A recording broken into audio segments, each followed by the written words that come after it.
আর এই শিবপুরেই তৃণমূল নেতাকে মারধর, প্রাক্তন কাউন্সিলরের বাড়ি থেকে বিভিন্ন ত্রাণ সামগ্রী উদ্ধার, আর কাউন্সিলরের ঘনিষ্ঠকে পেয়ে ব্যাপক মারধর, ব্যাপক মার। প্রাক্তন তৃণমূল কাউন্সিলরের বাড়ি থেকে উদ্ধার ত্রাণ। হাওড়া পুরসভার 50 নম্বর ওয়ার্ডের প্রাক্তন কাউন্সিলর ত্রিলোকেশ মণ্ডলের বাড়ি থেকে উদ্ধার ত্রাণ। দেখুন, ছবি দেখুন।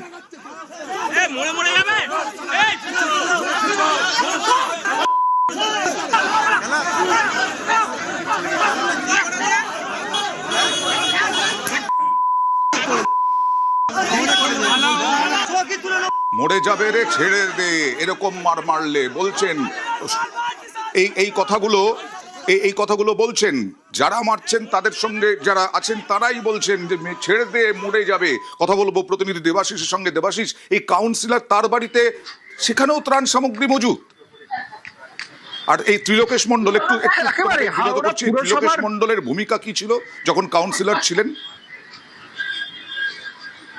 দেখো, তিলকেশ মণ্ডলের ভূমিকা নিয়ে কিন্তু একাধিক প্রশ্নচিহ্ন আগে থেকেই ছিল। একাধিক পুকুর বোঝাই থেকে শুরু করে দুর্নীতির অভিযোগ কিন্তু তার বিরুদ্ধে অনেকদিন আগে থেকেই ছিল। সবচেয়ে বড় বিষয় এই যে স্বচ্ছ ভারত যে অভিযান, যে পুরসভার যে কাজকর্ম, সাফাই বিভাগের যে বালতি, যেগুলি সাধারণ মানুষের বাড়িতে বাড়িতে দেওয়ার কথা ছিল, সেগুলি কিন্তু তার যে গোডাউন বলা যাবে না, তার যে ব্যবসায়ী, ইমারতি দ্রব্যের ব্যবসায়ী, তার মধ্যে রাখা হয়। অর্থাৎ সেই মালগুলিকে ইমারতি দ্রব্যের সাথে বিক্রি পর্যন্ত করার অভিযোগ উঠছে সাধারণ মানুষের তরফ থেকে। তার বাড়িতে আজকে যখন সাধারণ মানুষ যায়, সরকারি ত্রিপল দিয়ে তার বাড়িতে প্যান্ডেল করা, অর্থাৎ এইগুলি যখন প্রকাশ্যে আসছে, তখন এই কাউন্সিলর কি অবস্থা, সত্যি তাই, এর বিরুদ্ধে ব্যবস্থা করা হোক, আমরাও বলছি। কারণ এই প্রাক্তন তৃণমূল কাউন্সিলর, তার বাড়ি থেকে বালতি, হাজার হাজার বালতি, হাজার হাজার ডাস্টবিন, সমস্ত কিছু মিলল, ভাবা যায়।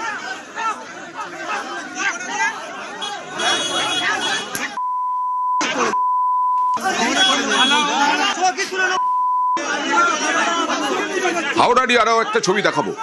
হাওড়ারই শ্যামপুরে উপপ্রধানের বাড়িতে দেখুন দুর্নীতির অভিযোগ, তার বাড়িতে হামলা চালানো হলো, আগুন জ্বালিয়ে দেওয়া হলো। এটা অবশ্য বাড়াবাড়ি বলছেন অনেকেই, কারণ আইন শৃঙ্খলা নিজের হাতে নেওয়ার অভিযোগও উঠছে। স্থানীয়রা আসলে তৃণমূল উপপ্রধানের অত্যাচারে বিরক্ত ছিলেন কি? সরাসরি চলে যাব, আরো একবার ছবি দেখিয়ে সরাসরি চলে যাব সন্তুর কাছে। সন্তু,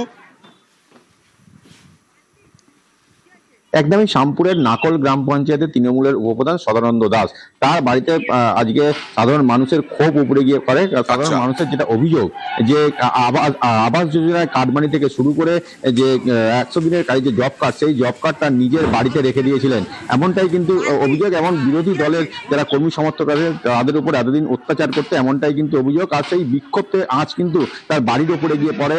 তার বাড়ি ভাঙচুর থেকে শুরু করে বাড়ির আসবাবপত্র, তার নিজের বাইকে আগুন পর্যন্ত ধরিয়ে দেয় স্থানীয় বাসিন্দাদের একটাই অভিযোগ, যে জব কার্ড, সেই জব কার্ড তার বাড়ি থেকে পাওয়া গেছে। এমনকি আবাস যোজনার যে সমস্ত এলাকার মানুষজন বাড়ি পেয়েছে, তার বাড়ি থেকে কিন্তু কার্ডমানি নিয়েছেন এই নেতা।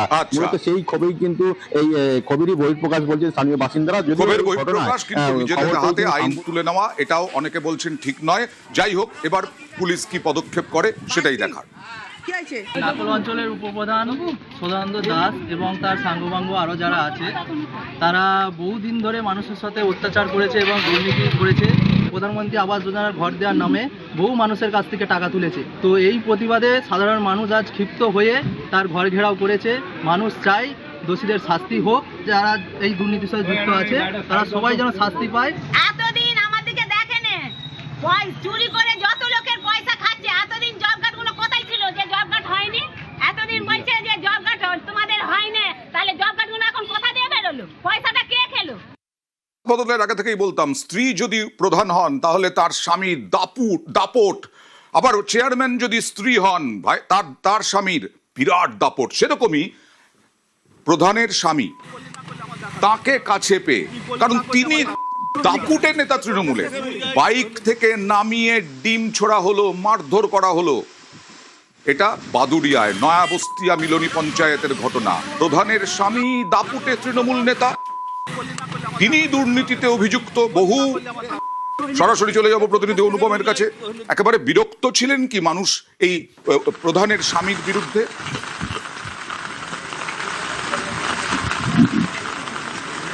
একদমই অয়নদা, এই যে বাদুরিয়া নয়াবস্তিয়া মিলনী যে পঞ্চায়েতের এখানকার যে উপপ্রধান, তার যে স্বামী প্রেম কুমার মণ্ডল, এর উপরে এলাকার মানুষ বহুদিন ধরেই ক্ষিপ্ত হয়ে রয়েছে। তার কারণ একদিকে যেমন উপপ্রধানের স্বামী, অন্যদিকে এই এলাকার দুর্দান্ত প্রতাপ তৃণমূলের নেতা ছিলেন।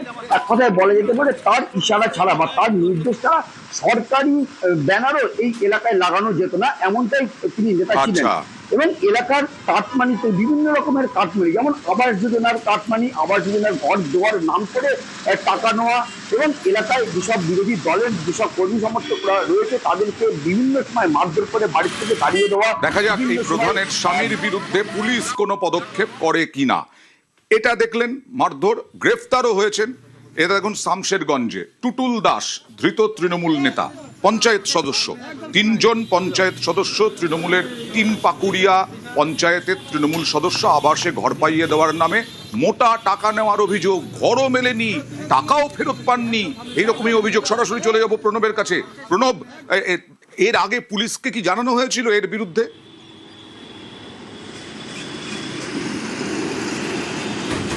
দেখো, এর আগেও একাধিকবার কিন্তু পুলিশকে জানানো হয়েছিল, কিন্তু আগে জানাতে সাহস পায়নি। ভেবেছিল যে প্রধানমন্ত্রী যে আবাস যোজনা, সেই আবাস যোজনার ঘর তারা পাবে, কিন্তু সেই যখন পায়নি তখন একাধিকবার টাকা নিয়েছে, টাকা ঢোকার নাম করে যে বাড়ি করে দেবে, কিন্তু তারপরেও কিন্তু যখন না পেয়ে তখনই তারা শামশেরগঞ্জ থানায় একাধিক জন এই টুটুল দাসের বিরুদ্ধে কিন্তু অভিযোগ দায়ের করেছে। এবং গতকাল রাত্রিবেলাতে গিয়েও তারা বিক্ষোভ দেখায় যে এই টুটুল দাস গ্রামের মধ্যে বহাল তবিয়েতে ঘুরে বেড়াচ্ছে এবং এক একজনের কাছে কারোর সঙ্গে 20,000, কারোর সঙ্গে 40,000 টাকা করে আবাস যোজনা ঘর। আগে পালা বদলের আগে সাহস পেতেন না অভিযোগ করতে, এখন সাহস পাচ্ছেন, কারণ ভয় ইন, ভয় আউট, ভরসা ইন। আর এখনো অনেক তোলাবাজ রাস্তায় ঘুরে বেড়াচ্ছেন, তাদের বিরুদ্ধে পুলিশ কি পদক্ষেপ করে এখন দেখার সেটাই। ज्यादातर वेस्ट बंगाल में इस बार नए एमएलए चुन के आए हैं, उनके लिए ओरिएंटेशन प्रोग्राम बहुत जरूरी होता है। स्पीकर साहब, मैं और कई गेस्ट को बुलाया है। मैं चाहता हूं कि इतना पुराना असेंबली, ये जब लेजिस्लेटिव काउंसिल थे अंग्रेजों के जमाने में, तब कलकत्ता का असेंबली का एक अपना पहचान था, और हम चाहते हैं कि यहाँ वेस्ट बंगाल के असेंबली में बहुत अच्छा डिबेट, डिस्कशन हो, अच्छा कानून बने, यहाँ पश्चिम बंगाल का भविष्य का निर्माण इस वेस्ट बंगाल लेजिस्लेटिव असेंबली में हो। और मेरे तरफ से पार्लियामेंट्री अफेयर्स मंत्रालय की ओर से हमने फंड भी दिए हैं। এতদিন যেভাবে বিধানসভা চলতো সেটাকে বিধানসভা চলা বলে না, শাসকের বিধানসভা চলতো। এবার পশ্চিমবঙ্গে গণতন্ত্রের বিধানসভা চলবে। সেজন্য এখানেও প্রশিক্ষণে বিরোধী বিধায়কদেরও আমরা দেখেছি, বিরোধী দলনেতাও স্পিকার, বিধায়ক মন্ত্রীদেরও নিরন্তর প্রশিক্ষণ দরকার। পার্লামেন্টারি প্র্যাকটিসগুলো শিখবে কি করে? আমাদের যেমন দলীয় প্রশিক্ষণ নিরন্তরভাবে চলছে, প্রশাসন পরিচালনার ক্ষেত্রেও ভারতীয় জনতা পার্টি এই প্রশিক্ষণ অনুশীলন নিয়ে আসবে এবং এটা চলবে, এই ধারাবাহিকতা থাকবে। পশ্চিমবঙ্গে আজকে এই পালা বদলের পরে বহু নবনির্বাচিত বিধায়ক, কিন্তু সরকারে আসার পর কি ভূমিকায় মানুষ তাদের দেখতে চায় সেটা মানুষ জানে, তাদেরও জানা দরকার। মহামান্য স্পিকার সাহেবরা, তাদের থেকে বেশি ভালো শিক্ষক এই বিষয়ে আর কে হতে পারে? সরকারের মানসিকতা তার এই ছোট ছোট বিষয়গুলো থেকেই পরিস্ফুট হয়। আমাদের সরকার মনে করে না যে আমরা সব জানতা, আমাদের সরকার মনে করে না যে আমরা সব কিছু জেনে বুঝে ঝাঁপিয়ে পড়ে সব ঠিক করে ফেলবো। আমাদের সরকার মনে করে যে আমরা যেমন নিজেরাও শিখবো, আর যেটা শিখবো সেটাকে বাস্তবায়িত করব। এই শেখাটা যদি ঠিক হয়, কাজটাও ঠিক হবে।